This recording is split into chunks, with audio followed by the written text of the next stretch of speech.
Good afternoon, everyone. Thank you for joining our webinar of today on the European Resource Adequacy Assessment 2021, where we're pleased to share with you the takeaways and results of our recently published study.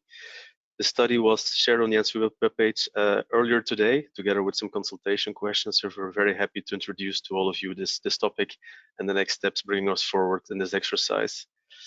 First of all, welcome, of course, to all of you joining today's webinar. I think the great number of participants registered for this event and dialing in today shows the great interest in the topic, which of course is very pleasing to all of us. We're here to present one of ENTSO-E's key products on the European power system view, and of course, with all the discussions ongoing on longer-term trajectories, we recently had a COP26. We have high ambitions coming out from member states every day and every week, of course. We all believe that this era comes at a timely moment to inform the debate of where the energy system is heading towards. My name is Edwin Hazen. I'm head of section on system development at the ENTSO-E Secretariat in Brussels, and I will be moderating today's webinar. So I'm sure many of you have already participated in earlier discussions with ENTSO-E on adequacy, either in earlier midterm adequacy forecasts, exchanges we had on the ERA methodology, or bilateral exchanges on this specific first ERA, and a webinar we had only a few weeks ago. So thank you all for your continued interest in the topic, of course. So as said, we're very pleased that today we could launch the full ERA 2021 package. It's hot from the oven. You can find the full package on our webpage, including main insights, an executive summary report, very detailed insight, and a full transparent view on all the input data and results being used, as well as several proof of concepts and various interpretations. So at least we will not be able to cover all of that in today's webinar, but we do hope, of course, it teases you to look into the further findings we have shared with all of you earlier today, and it can instigate a further debate with all of you. While we publish this package today, of course, I have to give full credit and thanks to all the experts who have been contributing to this effort over recent year, which build up towards this analysis. A lot of man hours have gone into the assessment and the review of all steps of the process, and I have to say, of course, that's all the more phenomenal if you consider that many of us never even had a chance to meet their peers in person, and a lot of the work had to be done in virtual collaboration with TSO experts from across Europe. It makes it even more exciting to share that news given this challenging context. So we hope you all will look into the full report being shared. And we look forward to all the questions you may be having for us. We're happy to address all of them. So some of you may hear about the ERA for the first time today, so we'll definitely take due time to at least give the proper context what the ERA is all about, but we definitely also want to share the key takeaways and the results and next steps for this analysis. So don't see this ERA communication today as a final view of our assessment. Really see it as a continuous process, as we are publishing an ERA annually. We're already building up towards the next edition for next year. So your input definitely comes at a timely moment to trigger the further discussion. For today's webinar, it's also my pleasure to introduce to you the other speakers. I'm happy to be joined here by Sonja Toewijk, Secretary General of ENTSO-E, Gerald Kendler, the Chair of our System Development Committee, and Christoph Sleurs, the convener of the ERA project team. And also have to give credit to the people supporting this webinar in the back end. Almor Joyeux, team manager for adequacy, Stella Nenova from our policy team, and Lazaros Exicidis and Sami Geronimos, who are co-project manager for this ERA 2021. Thanks also to them for the preparation for this event today. If you could perhaps go to the next slide, I would like to share a few housekeeping rules for today's webinar. To start with, just so everyone is aware, this webinar will, as all the other webinars we organize, will be recorded, and the recording will be made publicly available on our website in the following weeks. So whenever you or your colleagues want to review parts of it, or you want to share it with colleagues, feel free to do so. Also, the slides we will be using today will be shared on the website in due time, together with the rest of the ERA package I've just mentioned. We really want to have, of course, your input and an active debate on everything being shared today and everything which deserves further discussion. We're using the GoToWebinar tool, but we would invite all of you to place your questions and thoughts directly into a Slido app, which I'm sure many of you have used in many other virtual events in recent years. You can find the link for our Slido page here on this slide, but also we will make sure the QR code is visible on every slide going forward, so you always have a chance to navigate to the Slido page. We will use the Slido page to ask a few general inputs via a few polling questions, but also we would invite you to post your questions you have via the Slido app and not use the GoToWebinar tool, just to make sure we all work on the same page. Feel free to give any comment or question you wish to share. I would kindly invite all of you, if you're sharing a question, to at least also mention your name and affiliation, so we have a bit of an understanding where the question stems from.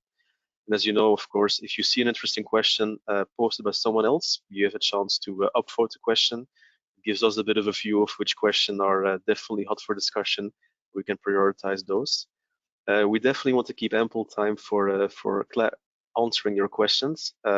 So if it's still not possible in the time we've allocated for today's webinar, at least we will be publishing all questions afterwards, as well as some answers. So we really want to do an effort to make sure all your questions are being addressed to the best possible extent.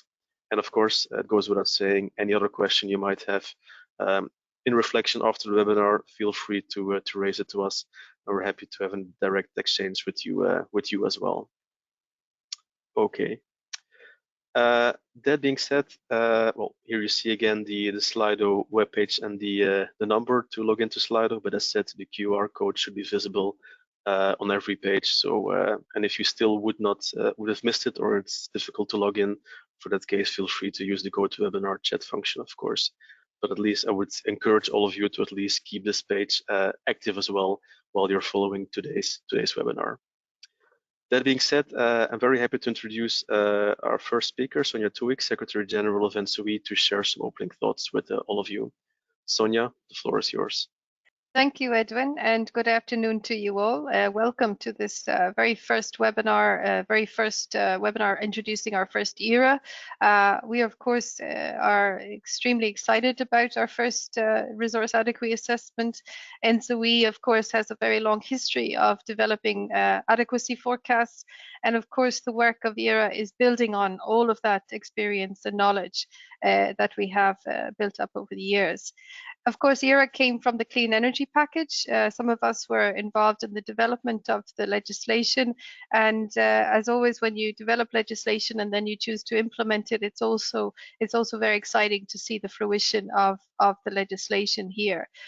So really keen today to hear your thoughts on the first ERA, to understand also, the kind of questions that you're particularly keen to solve in your own areas.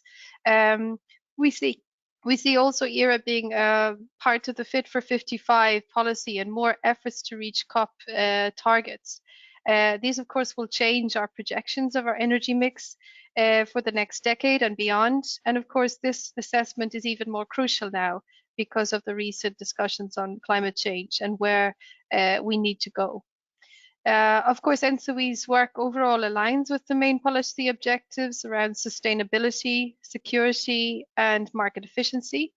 And the ERA in particular looks at this system from all these three angles. So it is a very exciting tool. The other assessments that it fits with include our operational planning at the TSO level, seasonal outlooks at ENTSO-E, and of course the very long-term plan that the TYNDP, the 10-year network development plan, brings. It does not, however, look at the short-term resource question, but is focused more on the structural long-term resource aspects. So this is really important to understand about ERA in the first instance. I also would like to inform, as well as today's webinars, that we also will be publishing the winter outlook on the 1st of December.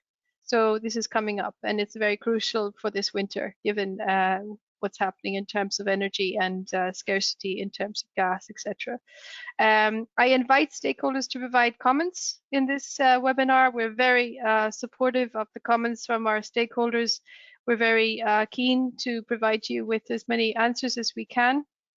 And this is a public consultation now until the early January. We, of course, have also the opportunity to have a more bilateral exchange with us, because ERA is itself a very in-depth tool and a very complex assessment. We want to understand your questions, but equally to ensure that you fully understand what the first ERA is explaining, and therefore it may be required that the exchanges will be required there. So we do want you to stay involved, to stay tuned, and of course we will have a further and future ERA, because this is an annual process. So it's very exciting for us in ENTSO-E, and I'd like to thank today all of the team led by Edwin and Albin, and of course our support from our TSOs, from Christophe, and our System Development Chair, Gerald, today. So thank you to the whole team, and enjoy the webinar. Thank you. Thanks, Sonia, for sharing that warm welcome with all of us. I think we can immediately, thank you. Okay, so as said, I'm assuming many of you already joined us for a webinar we organized about a month ago, where we're trying to warm up everyone for this publication today. So we already took quite a bit of time at that time to discuss what the ERA is about, the full process for how it is being established, and what input assumptions are being used. Just for everybody's memory and for those who couldn't join last time, we'll make a very short recap of that, but just to emphasize again, the objective of today is to really focus on the key takeaways and the results of the assessment, and to invite you all to contribute to the next steps, the consultation, and ramping up towards the next era of next year, of course. Perhaps if we can move forward then to our first poll question, I would suggest. If you can bring us a few slides further.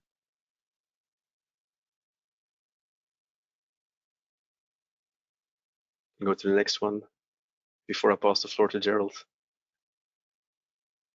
Thank you. I see evidently we don't have many questions yet, or no questions yet in our Slido poll, but still I would like to see how active everyone is and invite you all to share your views with us about what value does the European Resource Adequacy Assessment provide for you in whatever capacity you're joining us with. I've taken a look at the attendee list before we had this webinar starting. I see a good diverse set of people joining us for this debate, from utilities, from policymakers, from academics, from consultancies. I must assume you all look at this kind of study from a different perspectives, to different lenses. I must assume many of you are familiar with the previous midterm adequacy forecast we've been publishing for many years already. So just a very generic question just to trigger you to provide some thoughts. What value does this kind of assessment provide to you or to the European power system in general? Anything you would like to share, any few keywords, any benefits, any highlights, any reasons for this being a key tool, feel free to add it into the Slido tool. So again, we shared the Slido link with you a moment ago. You still find the QR code also here on this page. If you navigate to that page, you will find the Q&A tab, where you can provide questions to the speakers in a moment. But I would invite all of you to navigate to the second tab, which you find on the top, called polls, and just well, reply whatever comes to mind on this question. What value does the ERA provide for you? And I'll give it a few moments before we look at some quick views from all of you.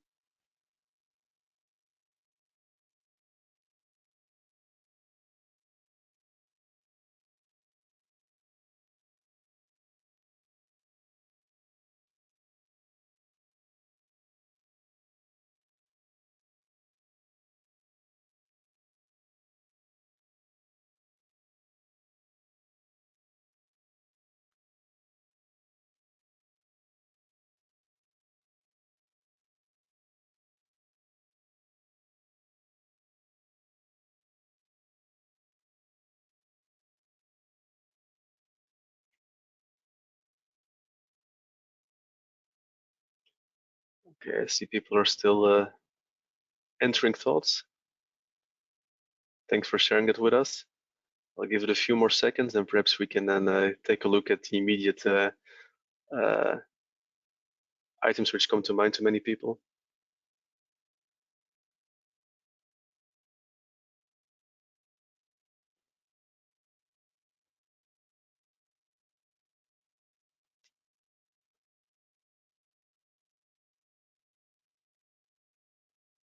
Okay, perhaps it's a good moment at least to take a look at the few first inputs. We get the first few impulses. Lazarus, if you could share the screen, perhaps.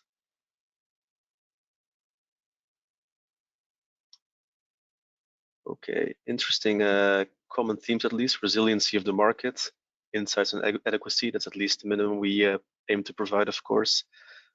Doubt that may be expressed, I assume, on the power system, and a good share of additional elements people would like to see or expect to see in this era. I see research paths, insights, scenario definitions, comparisons to national assessments, trust in the power system, that's an interesting one, anticipation of issues, need of CRMs, it's of course linked to the legal basis this era has in European legislation, and again, readiness, European-wide data, which we definitely aim to provide. Interesting, very interesting to all of you, thanks.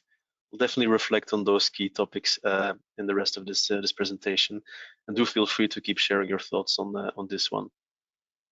Okay, thanks already for your active input. As said, please keep sharing thoughts via the Slido app. Definitely also post any question you have in the Q&A tab. Take a look also at the questions your other attendee colleagues are posting. If anything is of interest, please opt for it. So at least it helps us to take the most relevant and pertinent questions first in the discussion later on. Okay, then moving forward for our presentation, I'm happy to give the floor to Gerald Kendler, Chair of the System Development Committee, who is supervising this assessment and many others in ENTSO-E. So Gerald, I give you the floor. Thanks.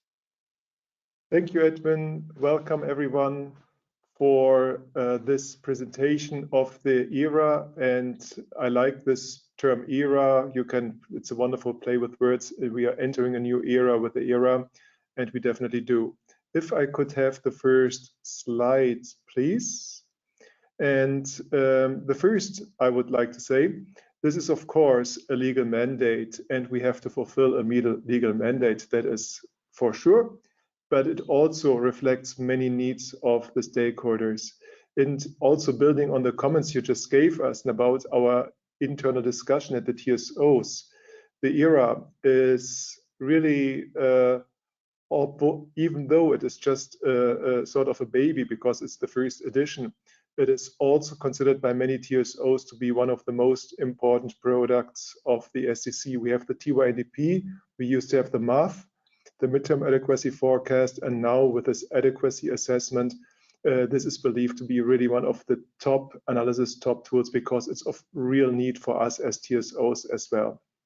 And so, as stated, it's a follow-up of the MAF. We have lots of experience there, but we are going many steps further. It's really state-of-the-art probabilistic analysis, and we are implementing, as agreed with ACER, step by step. It is really a huge process. And if I may say so, we include, I think, 37 countries in this pan-European exercise. So it is not only EU countries, but it goes beyond EUs and 40 plus TSOs. So it's a huge international exercise, and it is really unparalleled anywhere in the world. There is no other continent that includes so many TSOs, so many countries, such a large area, so many customers, and with such a modern methodology. So it is really a big step forward. And we will just, at the next slide, come why it is important. But it's really important here to understand the adequacy in the coming decades with a more system based on renewables. And here, as this is the first of its kind, it is really not only a polite saying that we ask for stakeholder feedback, but it's really, really important to get your feedback, everything that you like, please, everything where you think we could improve, and also any other comments. We are sure we are going to get a review from ACER, that is for sure, but also everyone else who helps us here moving forward is more than welcome. Just we will use this information in the upcoming era. So the era 22 is already in production. We are collecting the data and so on, and we are working on that. And so every inputs that you give will help us for the upcoming era 22 or upcoming eras, depending on what you ask for. So this is then the next step. Next slide, please. And we are as TSOs and ENTSO-E committed to net zero, to climate neutrality, as is the big objective of the European Commission and the European public. And with that, we will change a lot to renewables that are variable. And that's really a question how does the future generation and grid setup have to be to ensure security of supply? And there, the key issue is to understand how the different changes of the system to go to a generation more based on wind and solar will interact with the new grid to inform decision makers and stakeholders on what learnings we get. And so we have to find a good pathway to net zero. And in the center stands, I think, flexibility. We have flexibility in the generation. We also need flexibility from customers, and we have to have the best possible way of forecasting this years in advance to see if the overall system will be adequate. And only if we can present an adequate system, we will find a secure pathway to net zero. And efficient planning is very important. And here we will also see interactions later in the future with the TYNDP, because we have to design a system that works, and we have to show with the ERA that it is adequate, or we have to show what is needed to make it become adequate in the future. And with these words, I would like to pass the word back to Edwin for the next presentation. Thank you, Gerald, for giving a very concise view on why this era matters, of course. Without further ado, if you call the first era a baby, Gerald, and I think, Christoph, you're the proud father, so happy to pass the floor to you to share the views from what this era actually contains. Please go ahead. Thank you, Edwin. And also from my side, welcome everybody. Good afternoon. Before I dive into some and share with you some results, I would like to give a very short recap on the scenarios we used and applied for this ERA exercise. So all in all, the report contains 4 different scenarios over 2 different time horizons, 2025 and 2030, where the major focus, I must say, is on 2025. So these 4 scenarios, they are first of all based on bottom-up data collected from the TSOs and from the different member states, in line with their national plans, national energy and climate plans. And this serves as a basis for the analysis done in this report. And that's what we call the national estimates scenario. On the bottom, you see there's one let's say, excursion from this national estimate scenario, which is also included and provides for some kind of a bottom-up sensitivity on the scenario with a reduced availability of thermal capacity for the 2 target years. And this you could see as kind of a stress test. But today I will mostly focus on the middle 2 central scenarios. Why are they called central? Because those, of course, originate from this bottom-up exercise, which is called the national estimates, but then applies a central methodology where it assesses the economic viability of all capacities, generation, but also demand-side management capacities in the system, followed by afterwards, of course, an adequacy assessment of the resulting system. And in the next slide, maybe I'll give some further insights into this, these central scenarios. So to the next slide, please. Yeah, so the central scenarios, they apply for the first time what we call an economic viability assessment, and in 2 flavors. There's first of all a flavor where you apply this economic viability assessment, assuming that there are no capacity mechanisms existing throughout Europe, so based only on an energy-only market, and comparing revenues that capacities get in that energy-only market with their fixed operating and maintenance costs, together with their, of course, variable costs. And the second flavor is where we also add the existing and approved capacity mechanisms throughout Europe in the mix, which should of course ensure that in case in this first scenario without capacity mechanisms, if in this case some countries which already have implemented a capacity mechanism do not achieve their reliability standards, then of course in this second scenario you will see these countries in these countries an addition of capacity leading to achieving their reliability standard, but of course also impacting other countries in the region.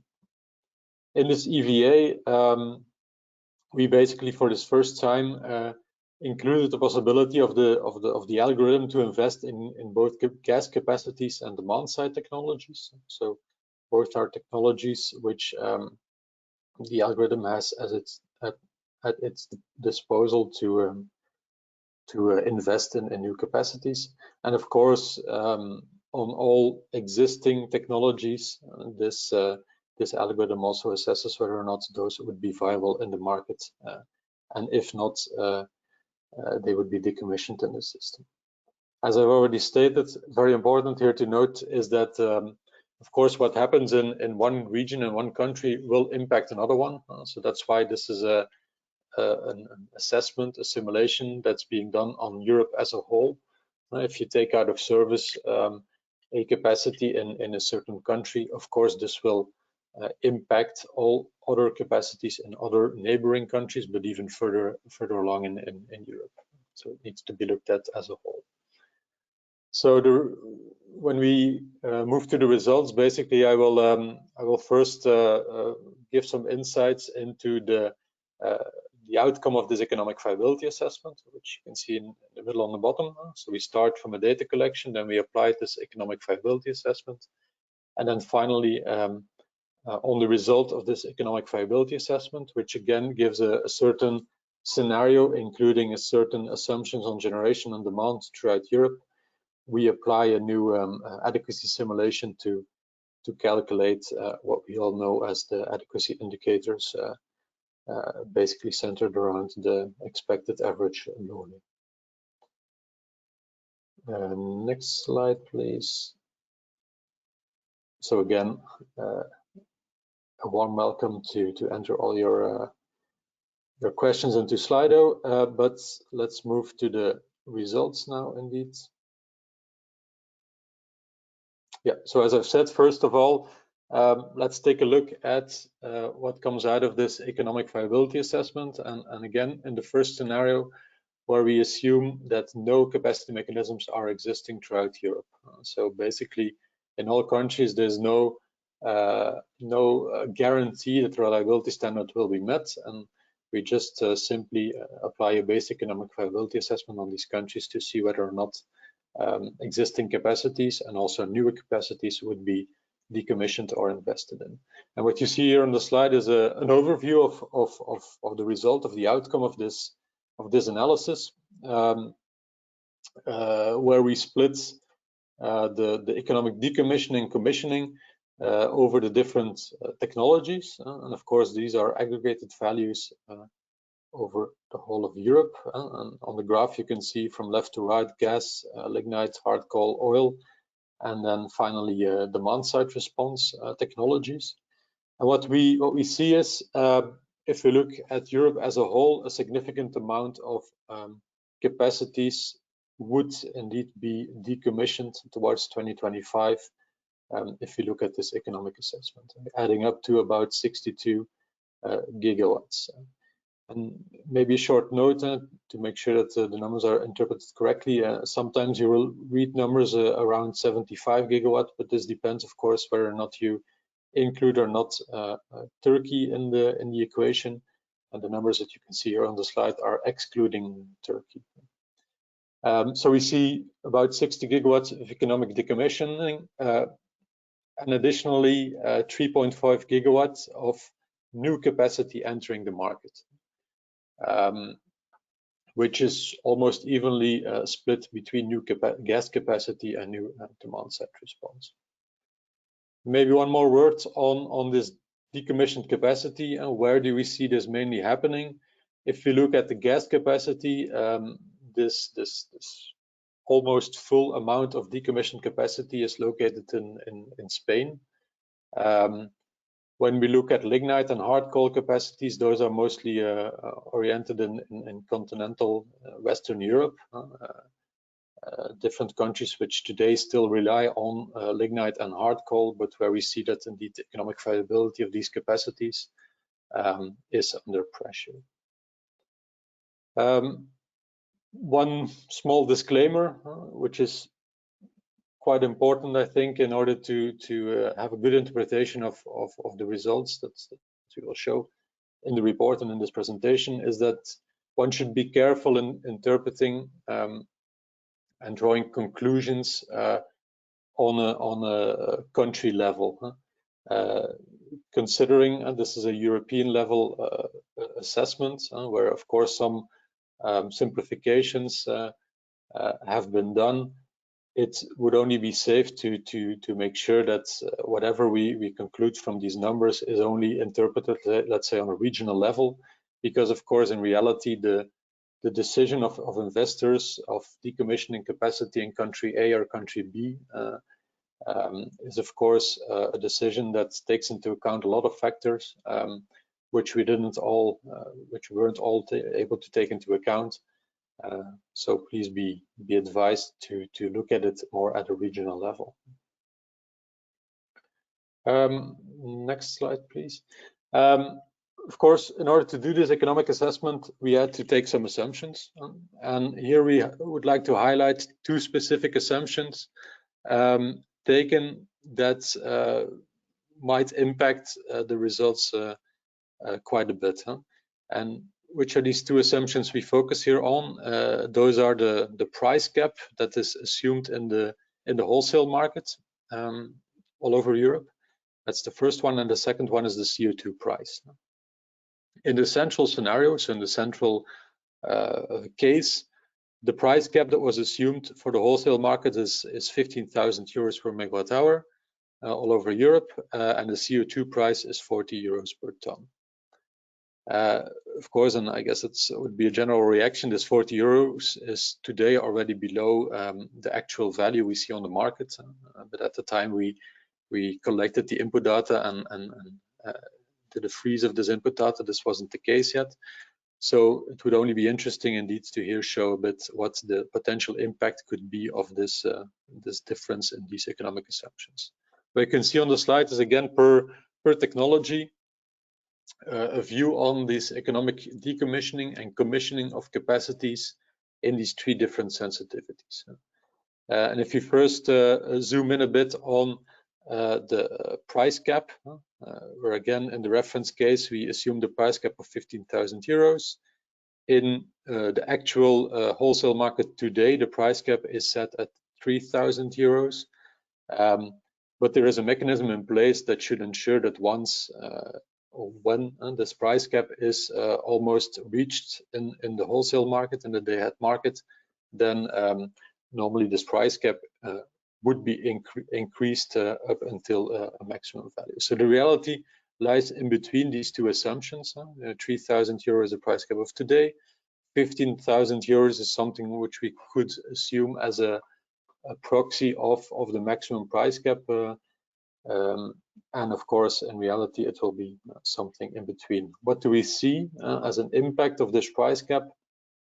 What we see is when you lower the price gap, we see mostly on gas capacities a significant additional decommissioning of capacities, which is of course quite intuitive and logical as well. On CO2 price, there we see much less impact on gas capacities, but also quite intuitively an important impact mostly on coal, mostly on hard coal capacity, where in case you would assume a CO2 price that is higher and that would go up, in this case you would see more coal capacity decommissioned from the market. Okay, next slide, please. Then last slide on the results of the economic viability assessment. And up to now, I spoke about the scenario, the central scenario without capacity mechanisms. Now, as a next step, we also simulated a scenario where we take into account existing capacity mechanisms in Europe, where in the end, after the previous EVA without capacity mechanisms, we added new capacities or re-entered previously decommissioned capacities into the market in order to make sure that for those countries which have a capacity mechanism in place, their reliability standard is guaranteed. What we see here is that a certain amount of capacities, both new capacity and re-entered capacity, is added to the system again. But what is important here to note is that, of course, this does not only impact those countries with capacity mechanisms. Adding capacities in a certain country, of course, also impacts its neighboring countries and can have a contribution on the adequacy situation of neighboring countries which themselves not have implemented any capacity mechanisms, but which will still to some extent benefit from this additional capacity.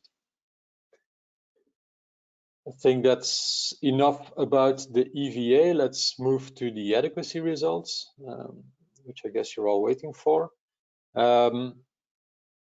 So just to set the scene, first a very brief view on what the situation looks like if we just take the bottom-up collected national estimates data of the different countries and run an adequacy simulation on those.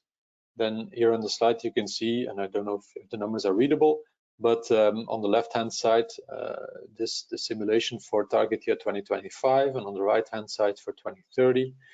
And basically, overall throughout Europe, a general conclusion is that we see very low adequacy risks in these scenarios. And basically, I think the reason why is also in line with what we saw in previous iterations of the European Adequacy Assessment, which was of course called the MAF, and which we indeed also verified in this simulation by doing a basic economic assessment on the capacities as they are in this scenario, where we indeed see that a lot of technologies seem to be not viable in this system. So there's, in other words, an overcapacity in this system, also from an economic perspective. The impact of the Fit for 55 package, of course, was not the Fit for 55 package was not known yet at the time of the data collection, so the impact is also not yet considered. But this is, of course, one of the important points we will be working towards for the era 2022 to take this into account as much as possible. So let's move to the central scenarios. Left-hand side without capacity mechanisms, right-hand side with capacity mechanisms, and where indeed so what we assumed as a economically unviable capacity has been removed from the system. There we see at the left-hand side, if in the hypothetical case that no capacity mechanisms would exist throughout Europe, that indeed in some countries we see some LOLE popping up and even above their reliability standards. So what we could state here is that indeed in this case there's a risk of significant adequacy issues that might arise throughout Europe and mostly centered around Central Western Europe, but also in the southern part of Europe, notably also in some of the isles around Italy, for example. On the right-hand side, when we include capacity mechanisms, when we add capacity in those countries which already have these capacity mechanisms implemented, and there I think of the UK, of France, of Italy, of Belgium, of Poland, and maybe I'm forgetting some. Then of course, logically, the average LOLE of those countries should come down to their reliability standards. So that's something that should be basically forced by the simulation, and we see that also happening. And there, of course, there also have to make the small disclaimer, small statement to be careful again, interpreting the results. For example, if I take a zoom at Poland, I think Poland is still a little bit above their liability standard, but that's simply due to the fact that, of course, in this type of simulations, you add capacity in a discrete way, unit by unit, which introduces some kind of a uncertainty margin or a margin surrounding this reliability standard in which you will end up. But what we also see is that also other countries, not those countries that are having this additional capacity thanks to their capacity mechanisms, also neighboring countries, of course, profit from this additional capacity and can see their adequacy risks diminishing and their simulated low-level values coming down. Next slide, please. Okay, I think this was the last slide on the results. So here again, I invite you to post your questions on Slido. And I would like to give the floor back to Edwin first, I guess. Yeah, thanks, Christophe, for walking us through this short summary for what was a very extensive analysis. Of course, we're only seeing the tip of the iceberg here, but I hope everyone joining us today has some appreciation for the complexity of the modeling and the factual nature of the outcomes, of course. Before we talk about summaries and next steps, I think it's definitely good to at least digest with all attendees everything you've just shared, Christophe. I see quite some questions have been provided via the Slido app already, which are helpful for the discussion. So good to pick up a few of them at least, and I would invite everyone joining today to still provide questions and look at the questions your colleagues are posting as well. I would still slightly encourage everyone who wants to post a question to at least mention your name and affiliation. It just helps us and your other colleagues joining to understand where the question comes from, and it allows also for a follow-up possibly later on. So if I take a few of the questions which received quite a lot of attention from people joining in today, the first question from Benedict Gunther, it's about demand-side response. Just reading the question out loud, 3.5 gigawatt of new DSR by 2025, which was one of the outcomes in the EVA assessment you showed, Christophe. Sounds like a low number because some member states have a higher DSR volume already in their national assessments. Where does the value come from? Perhaps good, Christophe, if you could reflect on how demand response is included in the modeling, which investment candidates we used, and perhaps share a few thoughts on what we plan to do for a next era in this on this topic. Yeah, indeed, I'll try to give some insights. So first of all, maybe important to note is that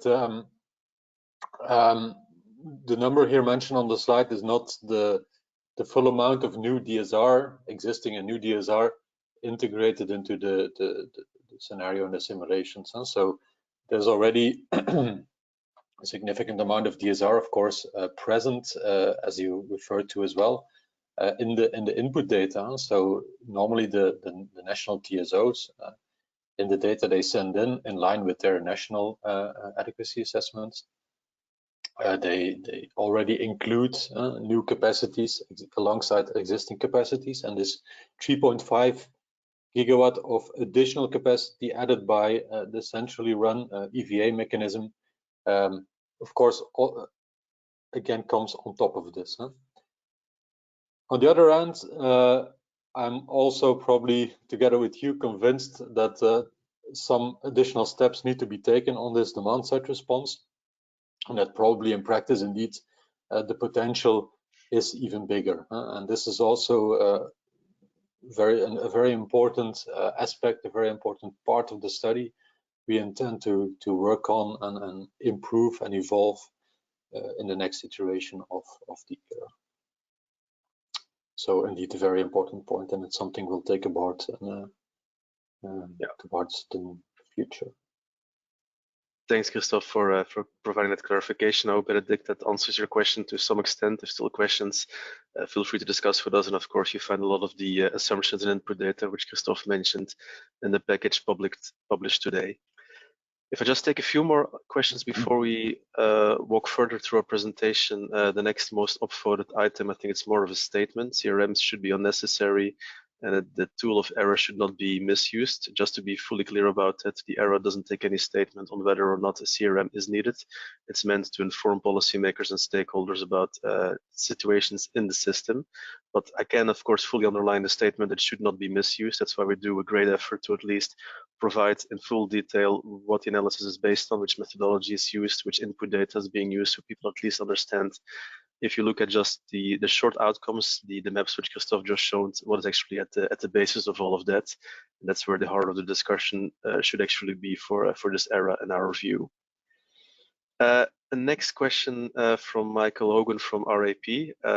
Interesting question, and I think at some point, Michael, I would appreciate your views on how this compares to the US practices you're very familiar with, of course.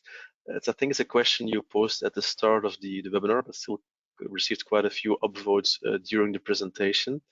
How will the ERA reflect the fact that adequacy of resources cannot be measured in simple capacity, but is rather a function of operational flexibility?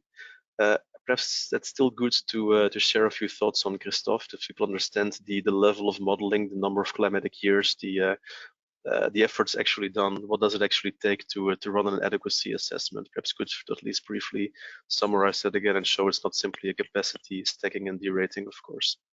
Yeah, indeed. You're fully right with this question. Huh? So indeed, there's no such thing as a capacity with, let's say, in general terms. Huh? You have, of course, the megawatts. Huh? That's what everybody immediately thinks about. But of course, the flexibility it provides, is it always available? Does it have a limited energy content?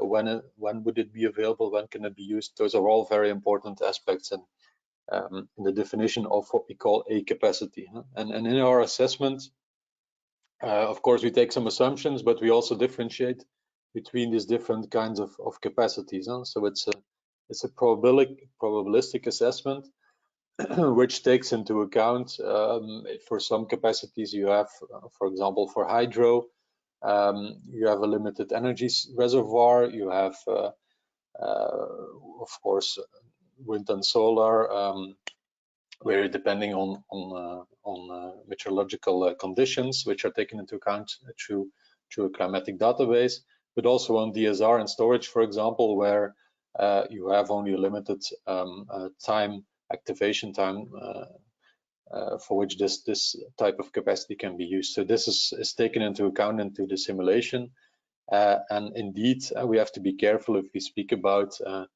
the simulation adds X megawatts of capacity, or there is X megawatts of capacity lacking in the system. In general, I think if we make such statements, we speak about 100% available capacity. But of course, afterwards you translate this into real capacities, as Edwin also referred to, one should apply some kind of deratings in order to translate it into real capacity of different kinds of technologies. So I fully agree, and again, that's also a very important aspect on the future of such an assessment, taking into account in a correct way also how your demand behaves, how, for example, EVs, heat pumps, how they affect the demand, and how such flexibility can be also maximally used in the system. Yeah, thanks, Christophe. I hope it answers your question, Michael. Just taking a few additional ones because we still have the time for it, of course, before we move to the rest of the presentation. The next one I see also quite a few upvotes is again from Michael. If a resource is not economically viable without a CRM, a capacity remuneration mechanism, then why shouldn't it be concluded that the resource is not needed, rather than that the CRM is needed? Perhaps I'm going too far interpretation, but I see the usual economical philosophical question popping up again of what is reliability, which target do we aim for in the system? So as you mentioned, Christophe, we focus a lot on the low-lay indicators in this assessment, which is of course a legal obligation we have. But perhaps you want to share a few words about which alternatives we have and if it's the best estimate to take, of course. Yeah, I must admit I don't have a lot of thoughts on this statement or question. It's it's indeed related to the discussion we often hear between is the energy only market, is that the market we need and the only market we need, or do we need capacity mechanism in order to make sure that what we call adequacy in certain member states is guaranteed? I think that's a fundamental discussion. I don't think we'll answer the question here. But in any case, yeah, what we see is if indeed, according to an analysis, and of course it remains an analysis and it remains an estimation, but if a capacity is not economically viable, then indeed it probably will be decommissioned from the market afterwards. Whether or not the lowly numbers or other adequacy indicators you might think of that are resulting from this situation are acceptable or not for a member state or for Europe as a whole, that's of course another societal political debate and question, which of course would be difficult for us to answer. Yeah, thanks. Looking at the next question from Robert Deals, what kind of assessment was used for the electricity wholesale prices derived from the EVA, probabilistic in terms of climate years and forced outages? Christophe, if you can take that one as well. I'll try. So for the EVA, just as for the other assessments, it is a multi-climate year assessment with a reduced set of climate years, but still a multi-climate year assessment, which applies the same principles which we know and which we also apply for what we call the adequacy simulations afterwards. And so it's an hourly simulation taking into account probabilistically all aspects of the system, and then of course also taking into account an hourly wholesale price or marginal price, or however you want to call it, of the system. I don't know if that's an answer to the question, but if not, and so it also, to my knowledge, but if I'm mistaken, then one of the experts online can of course correct me. Apart from different climate years, it also takes into account different potential realizations of forced outages. Yeah.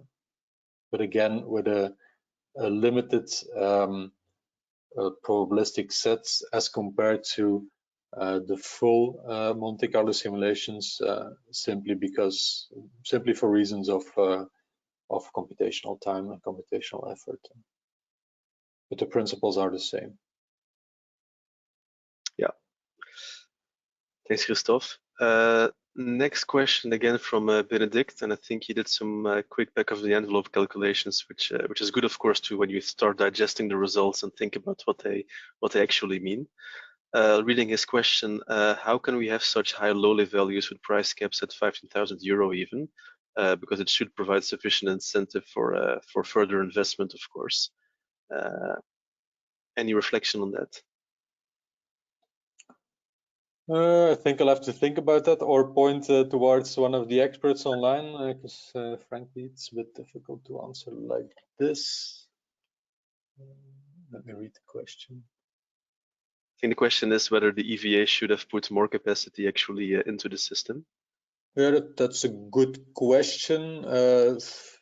Yeah, or I can point to one of the experts, or we can indeed take this question offline and look more into detail on let's perhaps take it later on, but your question is definitely well noted, Benedict. We'll give it a look and perhaps come back on this later during the webinar. Well, I'm just transparently going through the most upvoted comments, and that implicitly means I'm inviting everyone, of course, to look at each other's questions and score the ones of your colleague attendees, of course. The next one, still from Benedict, is a methodological question.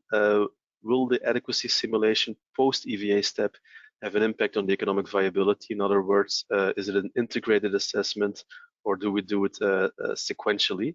Well, can you perhaps clarify, Christophe, the reason for taking the approach we took? I'm not sure if I understand the question correctly. Basically, the simulation being done in the EVA, so looking at the economic situation, is basically a simulation that is in line also with let's say full Monte Carlo adequacy.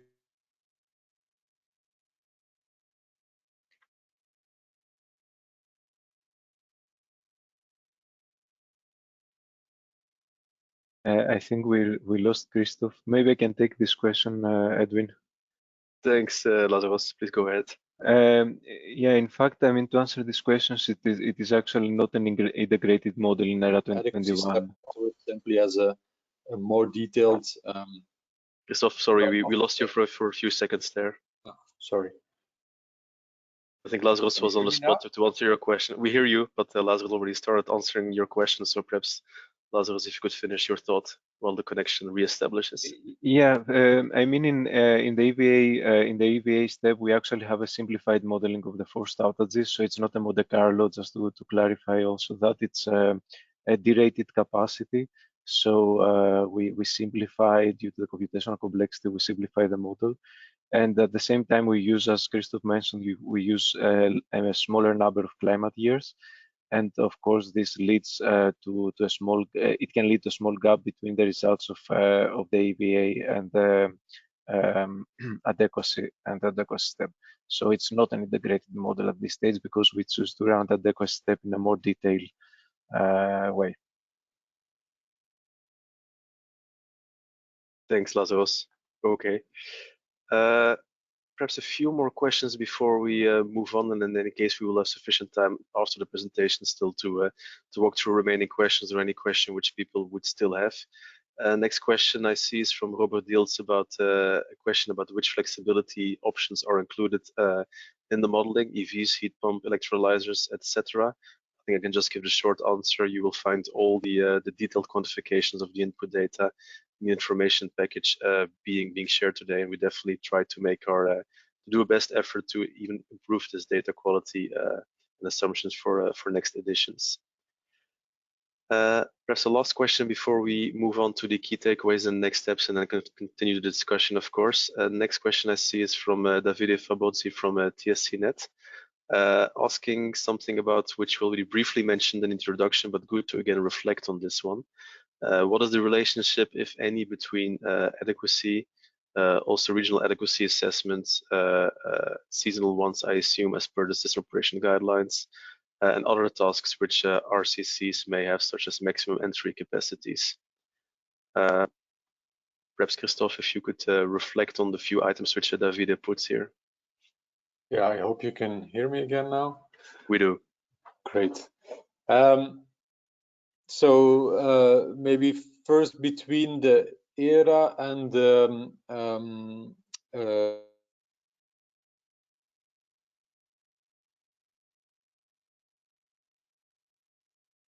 I'm afraid we've lost Christoph again.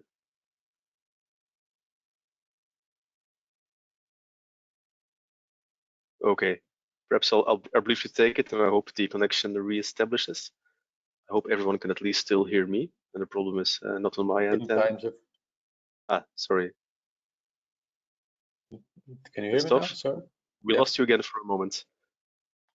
Now we hear you. Just for that. So I was saying that there's indeed a strong link between the ERA and max entry capacity, where of course the max entry capacity aims at providing or calculating a number of megawatts that contribute between countries in times of scarcity. And this is exactly also what we do in the ERA. We do a Europe-wide simulation where we take into account the megawatts that flow between countries in times of scarcity. So basically, the volumes that stem from these two simulations should be very, very similar. And given indeed the role of RCCs in this calculation of max entry capacity, we should cooperate very closely on this matter, I think. And the other question on adequacy SOGL, that's less clear for me what exactly is meant with this question. Yeah, perhaps Davide, perhaps you can clarify your question. We can take it up later. But thanks for posing it at least. Thanks for your response, Christoph. Okay, still a warm welcome to everyone still dialed in to keep feeding your views and your questions for our speakers via the Slido app.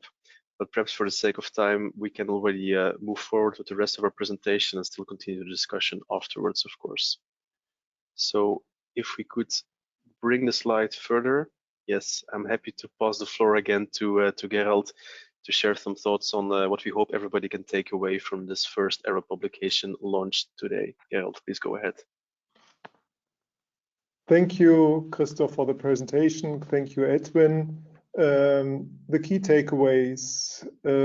First, I think if you look for coordination, adequacy issues are deeply interlinked. I think Christoph stated several times, this is a European assessment, it's a regional assessment, and we have to look at everything together. The risks, I think, were mentioned.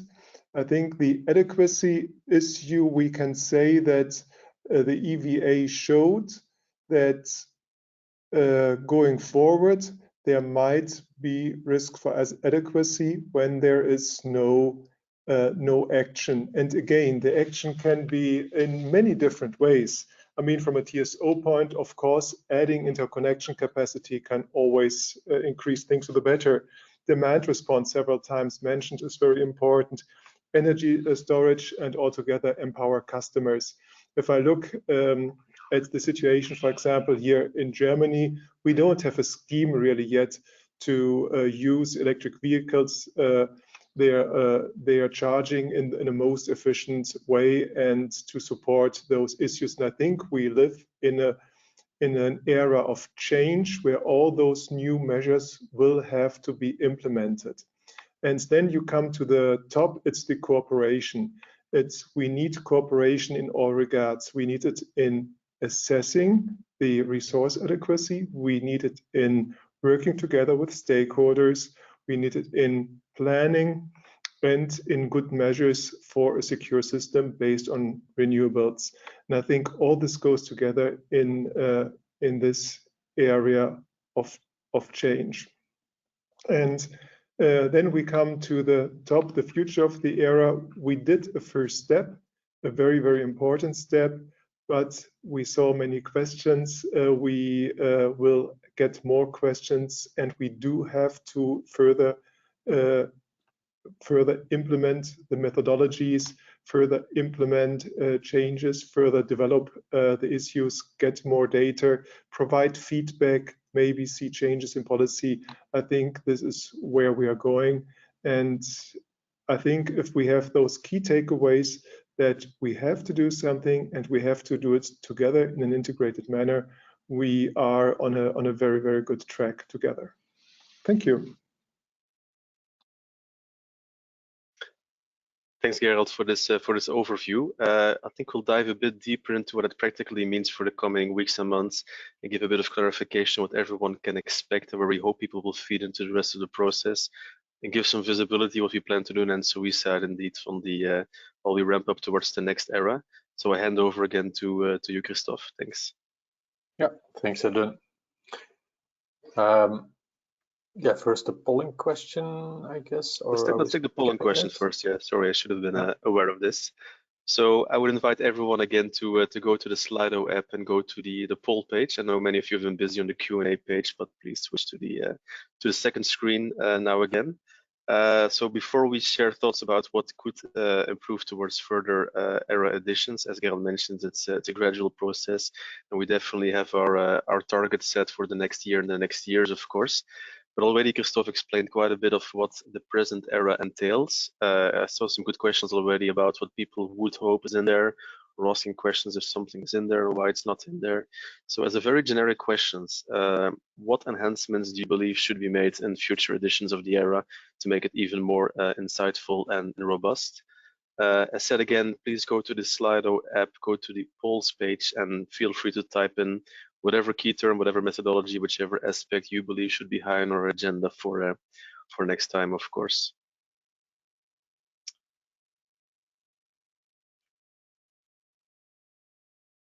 I'll give it a moment still for people to inject thoughts here. I should of course also mention that when the ACER methodology was published last year and before we embarked on this first era, many of you may be aware that ENTSO-E already provided for a roadmap for the next era editions. You will find a slight improvement to that roadmap in the present era 2021 package being published today, based on lessons learned, based on discussions we had over the recent year, but still very useful to see your thoughts about where you believe further focus should be needed. I think the cloud leaves no doubt about the key one item. No surprise if I follow the questions we saw a moment ago from various of you. Demand response as a key flexibility medium, of course, should be further paid attention in next editions. As already mentioned by Christophe, definitely we have it as an ambition to even further improve the modeling efforts there. I hope people at least get a bit of understanding of what was done in the era 2021 when they look into the report, the methodology, and the data assumptions.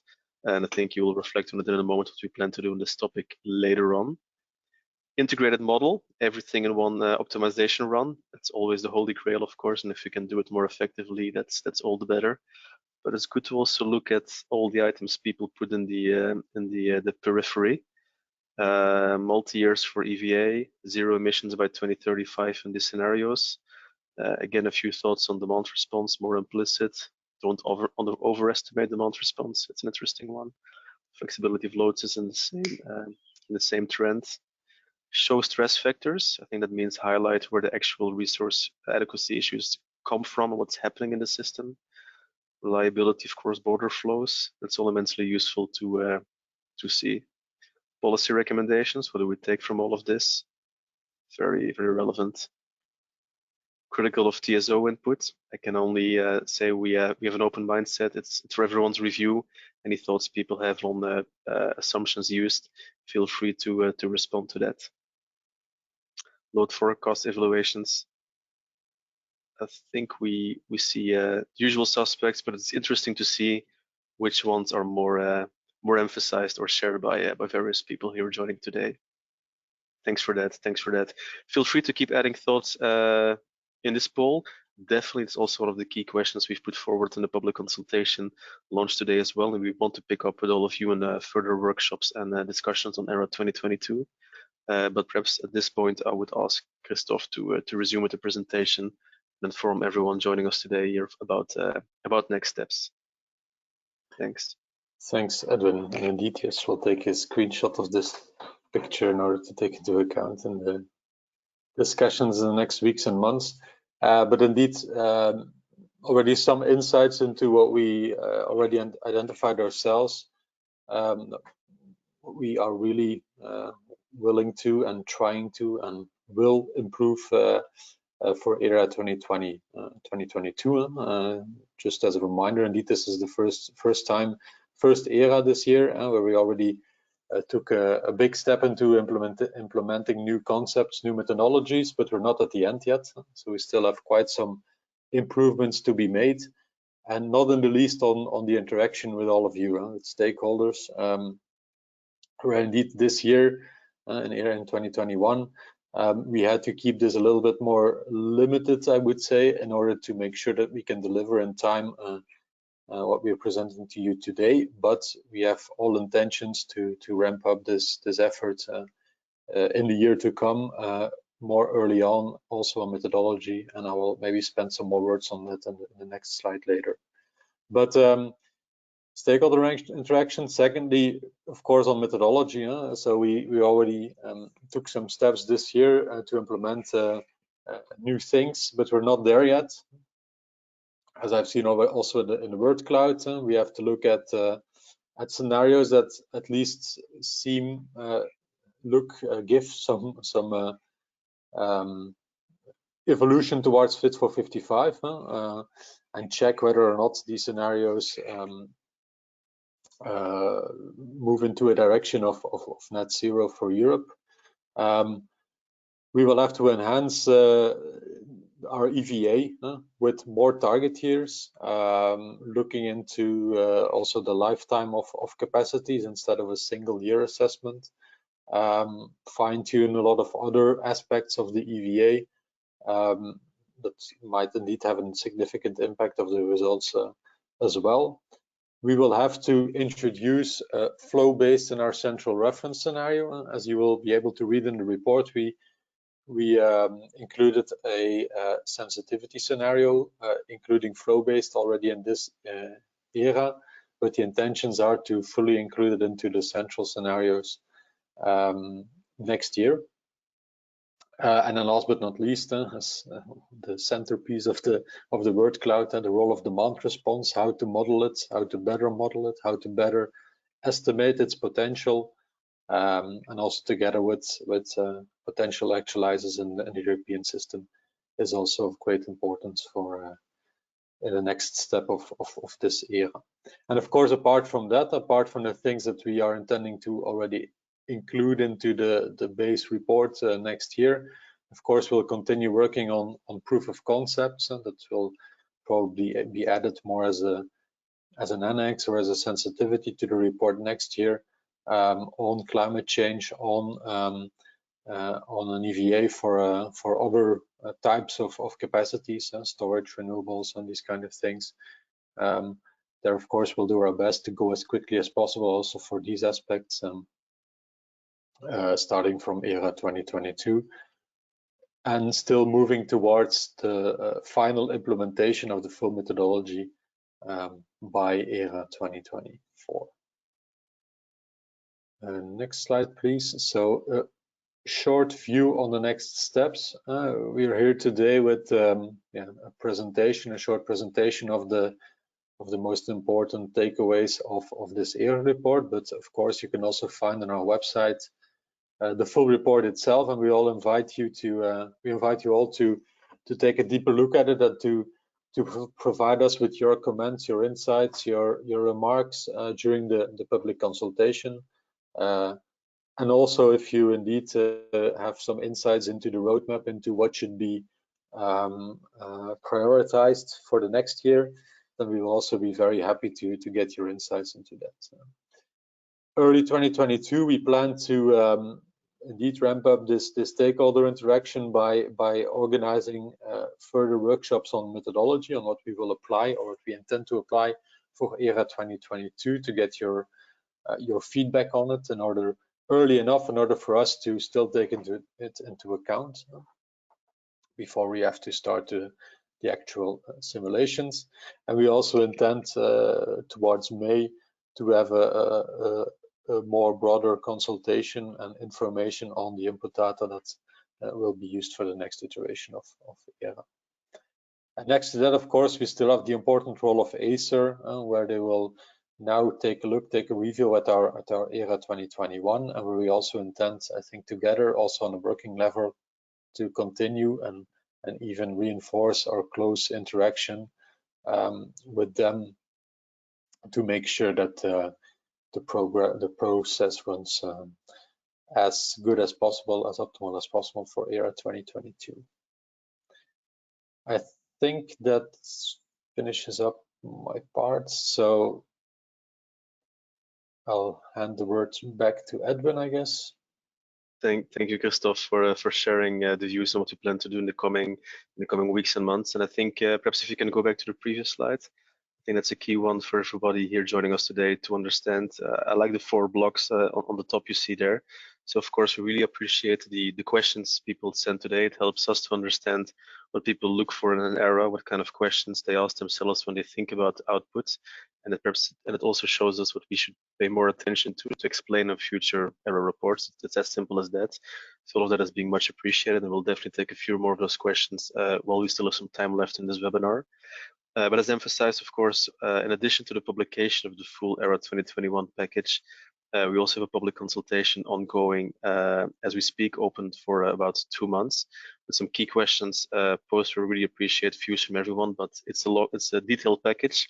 Everything is up for discussion and commenting, so please do take a time to look into that and share your views on the full ERA 2021 report, which will then drive the ERA 2022 as said several times. Thirdly, we will definitely share some communications in the coming months about aspects where the ERA 2022 should ramp up in methodology. A few aspects already highlighted by Christophe in the previous slide. And very important, for the next ERA also, you will find an invitation for a consultation on the input data before summer. So I really want to emphasize those 4 logical steps again of how everybody can join the debate, share views with us, and even in addition to those 4 blocks, if people want to share something, experience they have from other assessments at either at national level in Europe, experience they've seen in other parts of the globe, views you want to express as a stakeholder because you feel this impacts you to some extent, anything you want to share or discuss with us, do reach out. We're happy to facilitate that, of course. At this stage, and given we have a bit of time left, I think it's useful to at least run again through a few of the questions we still have and are still being posted into the Slido app. So feel free to still share questions any of you might have there. Perhaps to start with, at least to pick up on a question was asked a moment ago about from Benedict Günther, was about the high low values, even though we have price caps of 15,000 euros. He makes reference to the lowly in Czech and the price cap of 15,000 euros, which actually should provide a lot of incentive for investors to build out new capacity. I know my colleagues here have been looking into the question a bit more in detail, so I don't know if any of the team members want to reflect on this one. I don't know, Lazarus or Yasser, whoever can take the microphone here. Hello, Edwin, can you hear me? Yes, Yasser, please go ahead, share your thoughts. Yeah, I just wanted to share this, that most probably the reason for this is that 18 hours, if it's only by itself, so if a unit is going to produce in these 18 hours in Czech, then that is by itself is not enough for paying back the fixed cost of that unit. If the question is about why then we see decommissioning, for example, in Czech, I don't know, maybe Benedict can clarify a bit more on this, but it's just looking at the numbers, probably we can see why this is happening. Thanks, Yasser. And I think to put it a bit more in perspective, Benedict and everyone else joining today, of course, you can see the full suite of assumptions on all the various cost aspects in the full report as well. So it gives a bit more light, sheds a bit more light on what it actually provides and what the investment gap may be. And of course, the EVA step itself, of course, also methodology has been clarified in the report. Some assumptions had to be taken there, but at least I think it shows good understanding of what the methodology covers and what it doesn't cover, of course. Looking at a few other questions, I see here top of the list. As said earlier, I just take whatever people vote up and take that first, of course. Next question up front from a fake name, I must assume. It's still an interesting question. Given there's quite a bit of difference in energy not served in the various scenarios with and without capacity mechanisms, evidently, any view on how the total costs of not served energy relate to what actually would be a sum of capacity mechanism payments? And of course, with the disclaimer, I don't think we have the capacity mechanism payment assumptions even in the report, but at least people can put it in context of what happens in other parts of Europe. That's their interpretation. But I don't know if anyone here from the team wants to reflect on this question. Otherwise, we could take it offline as well.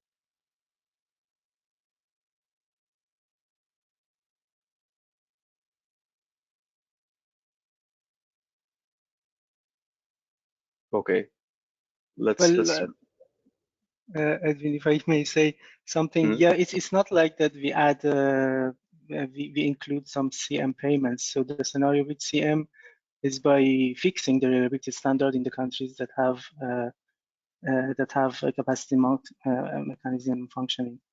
Exactly. Yeah. Thanks, Yasser. I think the next question, I don't think we have to go into detail now, but I think it goes into the same direction. An anonymous question, but still an interesting one. What is the impact to the system from decommissioning an EVA? How much do prices rise? Of course, with the disclaimer again, in the report we don't reflect on the prices, but at least on the revenue estimates.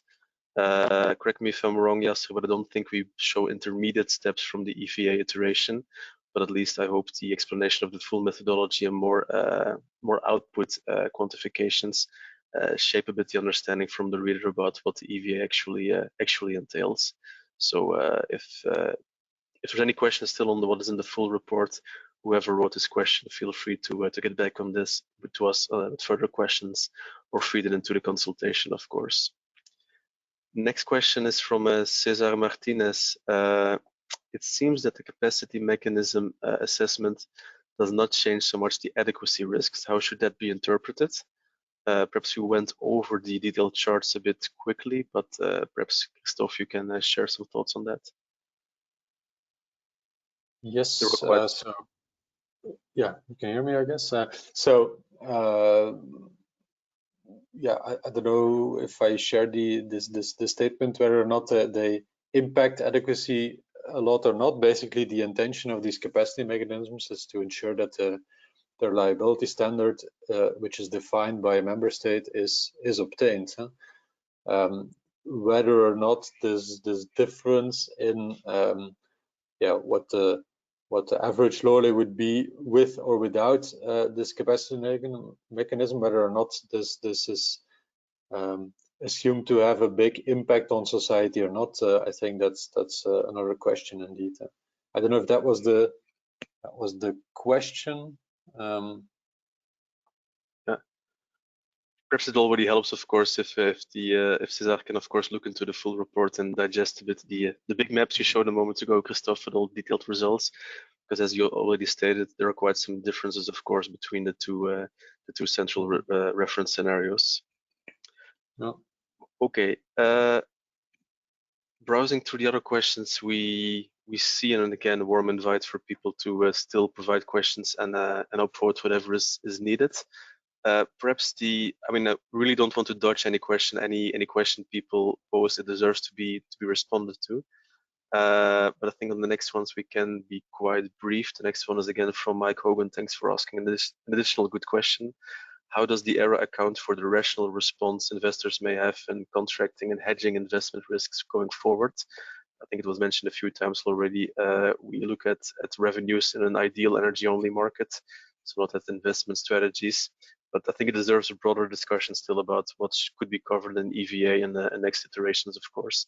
So we're quite clear about what is covered in the EVA and what not. And if people believe that additional reflections deserve to be taken into account, very much appreciate everyone's view on that, of course. Next question from Christian Sevdari, again on demand response. Many TSOs and DSOs, how they look at flexibility, and then will new spot prices help the confidence? I think that's quite a fundamental market design question on how to incentivize demand response. So again, just to be clear, the error report in itself doesn't reflect on what could or should be updates in market design. We use the usual market modeling approach and the output of those simulations to take into account in the EVA step. But if you're interested in this kind of question, I can only invite you to take part, of course, and perhaps you do already in other webinars we're setting up as ENTSO-E about futures for the coming decade and market design, where definitely this question I know is always top of the list. Another question, next one from Mark, again on demand response and the impression it's a low value compared to national plans. I think Christophe, you already reflected on what is included in the modeling, what is included in the investment decisions, and again, I can only say that all the input data is shown in the package being published today. So if you still have specific questions about country XYZ, where a number is a bit out of context, you have the impression compared to national plans or national estimates, really appreciate every input people can provide on that. Next one, even though it's anonymous, it's a good one to still reflect on what are the criteria behind the price cap assumptions shown. Christophe, you mentioned not least the assumption for the central reference scenario and a few sensitivity assumptions. Anything you can share about why those values were taken? Yeah, so as I've explained, in the central scenario, we used the 15,000 euros as a price cap, as kind of a proxy of what you could see as an average value of lost load all over Europe. Of course, this is a value that can be debatable, but at least that's what we assumed. That's why we ended up with this 15,000 euros. But as I've said, this is a proxy for the value of lost load. So this should also be a proxy for how high the actual price cap in the actual market could rise towards the future. So today, again, it is at 3,000 euros. There is a mechanism in place that should ensure that once we see scarcity issues popping up, that this price cap should increase in order for it not to be limiting the market. So basically, that's the assumption we made. Of course, this is also something we can look deeper into for one of the next iterations of the ERA, where we can try to model this dynamic price cap as it is in reality even better. But for now, so again, that's the simplification we made to assume this vol proxy for the price cap as from the beginning. Yeah. Thanks, Christoph, for sharing that. I think we're almost through our question. Again, if anyone has any remaining question, now is your chance to still feed into this discussion. Otherwise, happy to take it on later with you if you have any. Next question from Mark: is there a formal EU methodology to derive derating factors? I must admit I'm not really sure what the question refers to, but if any of my colleagues here can share views on that. If not, yeah, maybe I can say something. I would assume it refers to indeed the derating factors as the factor, yeah, kind of a load factor of a capacity factor for which a certain type of capacity contributes to adequacy in times of scarcity. I think this is not a formal, let's say, thing to be calculated in the ERA, and there's also not a formal methodology to do so. So I think the answer is indeed no. There's no formal EU methodology to derive those derating factors. Yeah. Okay, I see, Mark, you clarify it's indeed on energy limited capacity indeed. But again, to clarify, derating factors, as Christoph mentioned, it's not being used in the ERA methodology because we use full market simulations, year-round market simulations, but they are being used in, if I can call it so, of course, more simplified adequacy assessments still used in some countries. And this was even used in Europe about 10 years ago, but they're not relevant anymore in the existing methodology.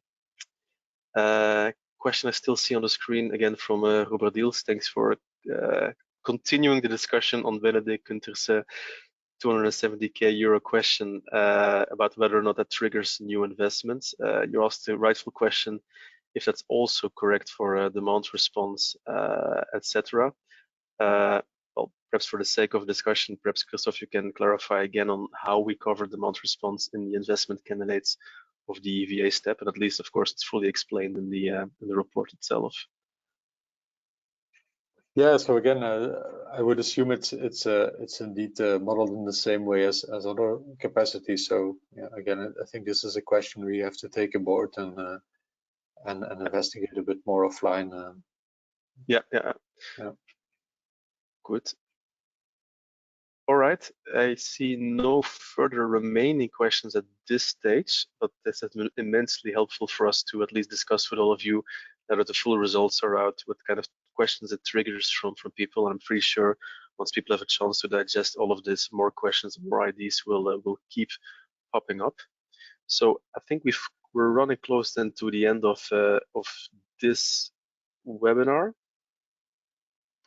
All that leaves me then is to thank, of course, warmly all of you who have joined today in this discussion, all the thoughts you've been sharing.